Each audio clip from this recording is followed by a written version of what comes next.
afternoon. It's afternoon now. Oh, my clock stopped. I think it's near 2 o'clock.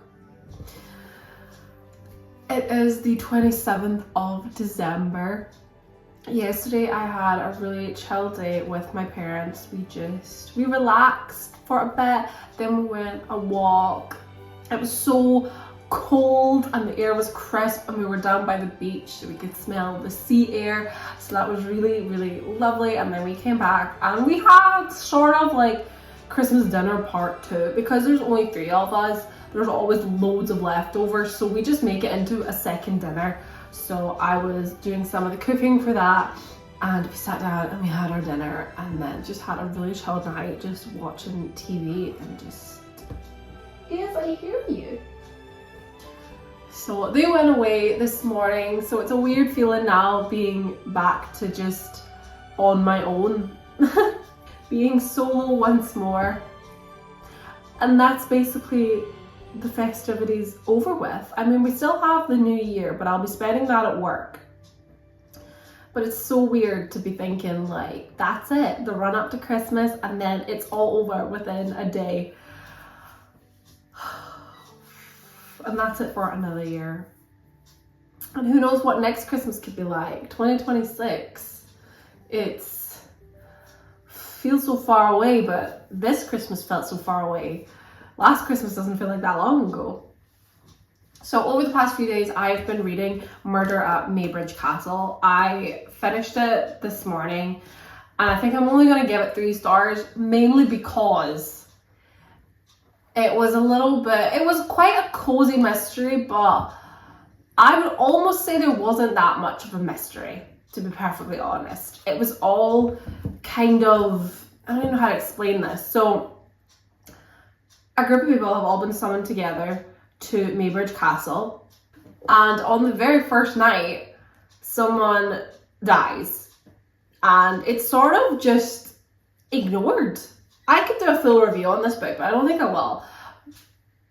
I found the whole premise a bit strange that a man has purchased a castle and he's turning it into a haunted hotel, and it's only like partly up and running. It needs a lot of work done.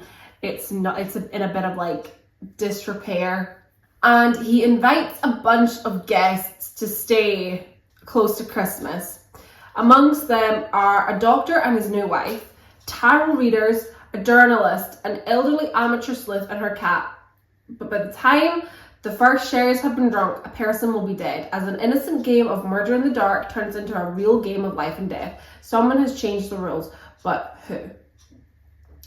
So everybody arrives, and I think I thought it was going to be some sort of like grand affair when he's invited all these people, because at first I thought they were close friends, but they're a mix of close friends. He invited a family member and her partner, which is Daphne. Daphne's the partner, not the family member. The family member, Veronica, is a cousin. She couldn't make it, so Daphne went in her place. The tarot readers aren't even there. They live in a nearby cottage or a nearby house. We only really see them once, and that didn't really mean anything to the plot at all. Elderly amateur sleuth, yeah, a journalist. And then there was another person. What was she? I can't remember.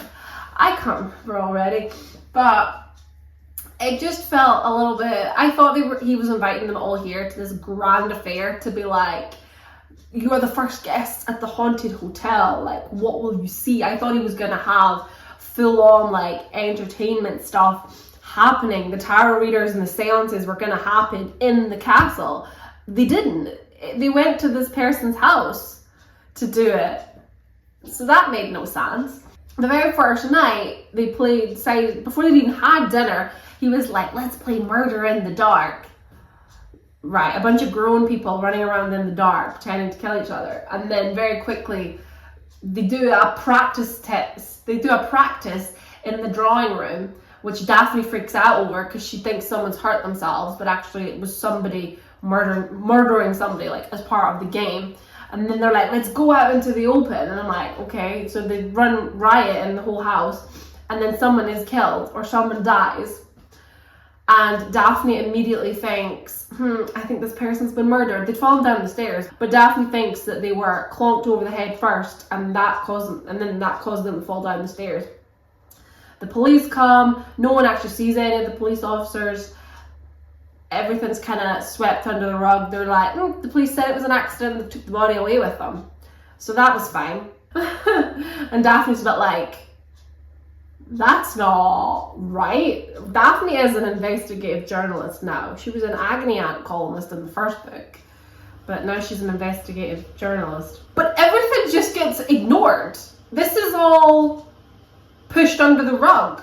They move on. They're like, terribly sad state of affairs. So-and-so dying, but oh well, on with the rest of the trip. And I wouldn't even say it created like a somber atmosphere. The atmosphere was pretty shocking to begin with, because I feel like the entire trip was pretty depressing. Like there was nothing, Daphne was cutting around the place being like, oh, poor Charles, like this castle is falling into disrepair. I can see where he's been trying to make it look elegant. He's tried to freshen it up, but I think he's wasted so much money on this place. So that was the depressing aspect, not the fact that someone's just died. So that was a little bit mad, and everyone just moved on from it. The very next day, they all get up and they all go to, I think, Madame somebody and Madame somebody else. One does tarot and one was doing a seance. And they went to visit them at their like cottage or their house, which wasn't even, well, sort of on the property, but not on the property. Like it's not like I thought they were going to come into the living room and we're all gonna do all this. It was very poor, I thought. The writing wasn't the best. The mystery was lacking. It felt a bit, it was just Daphne running around being like, I have a gut feeling. I have a feeling something amiss here. This person's hiding something. And all of it, to me, I feel like it was very much telling instead of showing. Show to me that these characters are acting shady. Not just that Daphne, her investigative journalist instincts are kicking in and she's suspicious.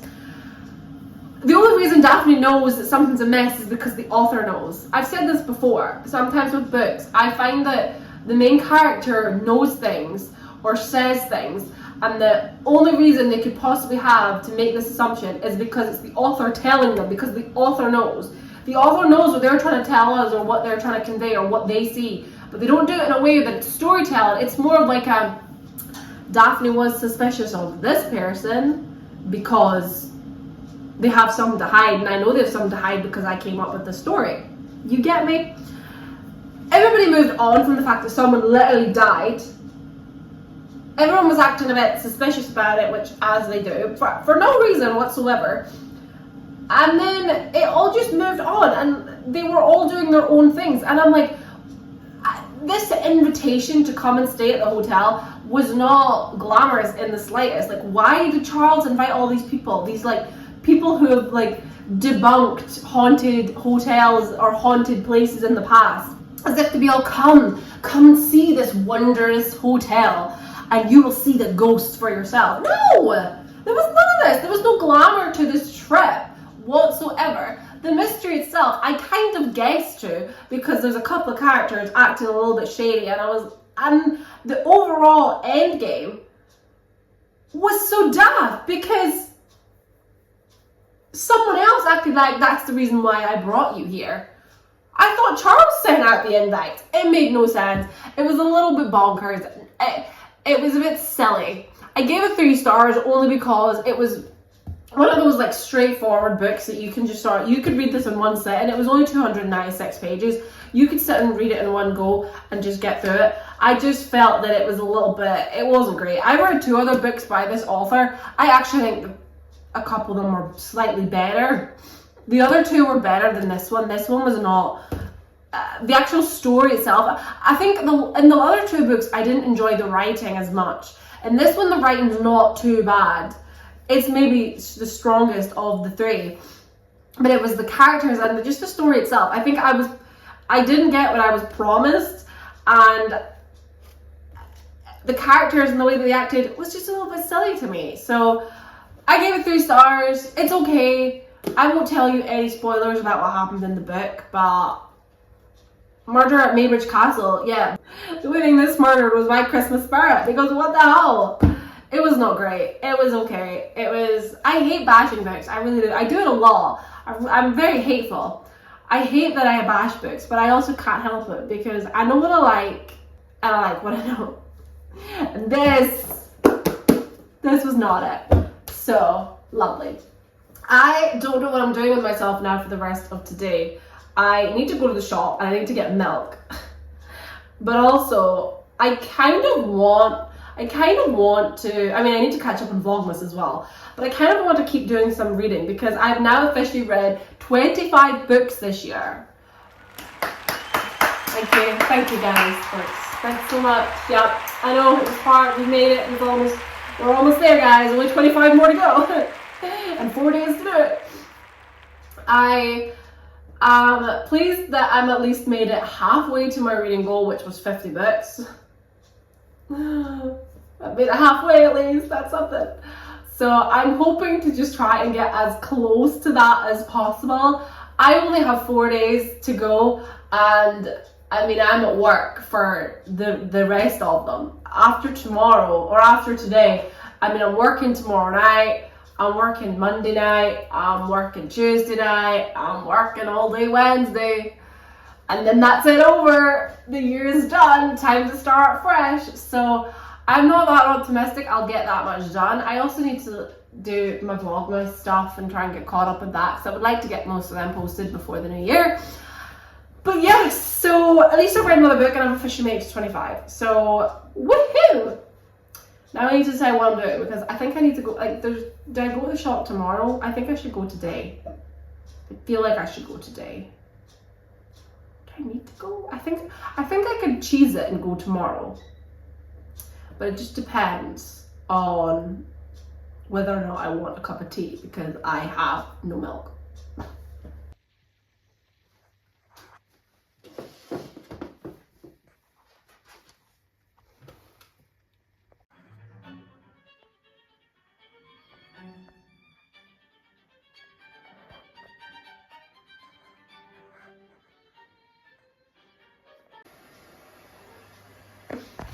I have been doing some editing for the last couple of hours. I also had dinner. I just had like some leftovers and just heated stuff up and just had little like picky bits, like a little picky tea. So I had that for my dinner, quite an early dinner. And I've just been chilling now. I've been doing a little bit of editing, catching up on some TV.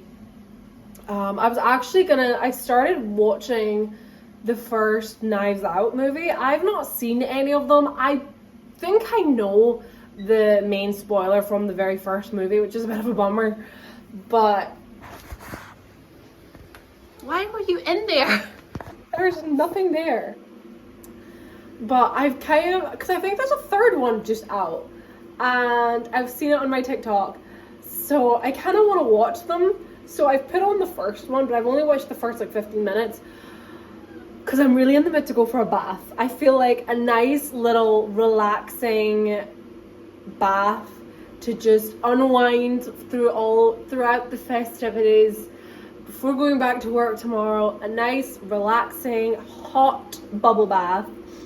I'm gonna have myself a wee drink, and then after my bath I will watch the rest of the movie and maybe do some more editing. But also, I might not.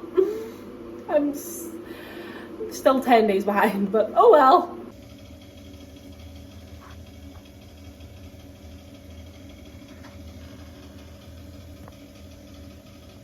That's it.